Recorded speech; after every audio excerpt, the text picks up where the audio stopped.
Breast feed ചെയ്യുന്ന അമ്മമാരിൽ പൊതുവെ breast ക്യാൻസറിന്റെ ചാൻസസ് കുറവായിരിക്കും. അതുപോലെ ഓവേറിയൻ ക്യാൻസേഴ്സ്, സർവൈക്കൽ ക്യാൻസേഴ്സ് ഇങ്ങനെയുള്ള ക്യാൻസർ കണ്ടീഷൻസ് ഒക്കെ അവരിൽ പൊതുവെ കുറവായിട്ട് കാണാറുണ്ട്.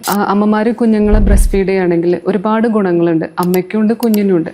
അമ്മമാർക്ക് എന്തൊക്കെ ഗുണങ്ങളുണ്ടെന്ന് വെച്ചാൽ അവർക്ക് ഒന്ന് അമ്മയും കുഞ്ഞും തമ്മിലുള്ള ആ ഒരു ബോണ്ട് നല്ല രീതിയിൽ തന്നെ ഡെവലപ്പ് ചെയ്യും. അതുകൊണ്ട് എന്താ വെച്ചാൽ കുഞ്ഞുങ്ങൾ ഭയങ്കര സെക്യൂർഡ് ആയിരിക്കും. അപ്പോൾ സെക്യൂർഡ് ആയിട്ട് വളരുന്ന കുഞ്ഞുങ്ങൾക്ക് അതിൻ്റെ രീതിയിലുള്ള മെച്ചങ്ങളുണ്ട്. അവരുടെ പേഴ്സണാലിറ്റി ഡെവലപ്മെന്റിലൊക്കെ അതിന് ഭയങ്കര ഇമ്പോർട്ടൻസ് ഉണ്ട്. അതുപോലെ തന്നെ അമ്മമാർക്ക് അവരുടെ ആ ഒരു ഡെലിവറിക്ക് ശേഷമുള്ള ബോഡീൻ്റെ റിക്കവറി, യൂട്രസ് ആയാലും ശരി, അവരുടെ ഒരു ഫിസിക്കൽ വെയിറ്റ് ഗെയിൻ ഉണ്ടാവില്ല. അവർ ആ ഒരു പ്രഗ്നൻസി പീരീഡിൽ സ്വാഭാവികമായിട്ടും 11 കിലോ എന്തായാലും കൂടണം. അതിൽ കൂടുതൽ പലരും കൂടാറുണ്ട്. അപ്പോൾ അതൊക്കെ ഒരു നോർമൽ ഇതിലോട്ട് വരണം എന്നുണ്ടെങ്കിൽ അല്ലെങ്കിൽ ബോഡീൻ്റെ ഒരു റിക്കവറി ഫാസ്റ്റ് ചെയ്യും ബ്രസ്റ്റ് ഫീഡ് ചെയ്യുന്ന അമ്മമാരിൽ. മറ്റൊരു റീസൺ എന്ന് പറഞ്ഞു കഴിഞ്ഞാൽ ബ്രസ്റ്റ് ഫീഡ് ചെയ്യുന്ന അമ്മമാരിൽ പൊതുവെ ബ്രസ്റ്റ് ക്യാൻസറിന്റെ ചാൻസസ് കുറവായിരിക്കും. അതുപോലെ ഓവേറിയൻ ക്യാൻസേഴ്സ്, സർവൈക്കൽ ക്യാൻസേഴ്സ് ഇങ്ങനെയുള്ള ക്യാൻസർ കണ്ടീഷൻസ് ഒക്കെ അവരിൽ പൊതുവെ കുറവായിട്ട് കാണാറുണ്ട്. ബ്രസ്റ്റ് ഫീഡ് ചെയ്യാൻ കഴിയുന്നവരാണെങ്കിൽ ഡെഫിനറ്റ്ലി അവർ ബ്രസ്റ്റ് ഫീഡ് ചെയ്യണം. അറ്റ്ലീസ്റ്റ് ഫോർ 2 years കുഞ്ഞിനെ ബ്രസ്റ്റ് ഫീഡ് ചെയ്യണം. ബ്രസ്റ്റ് ഫീഡ് ചെയ്യുന്ന അമ്മമാർക്ക് ഈ പോസ്റ്റ്പാർട്ടം ഡിപ്രഷന്റെ ചാൻസസും വളരെ കുറവായിരിക്കും, കമ്പാരിറ്റീവ്ലി കുറവായിരിക്കും.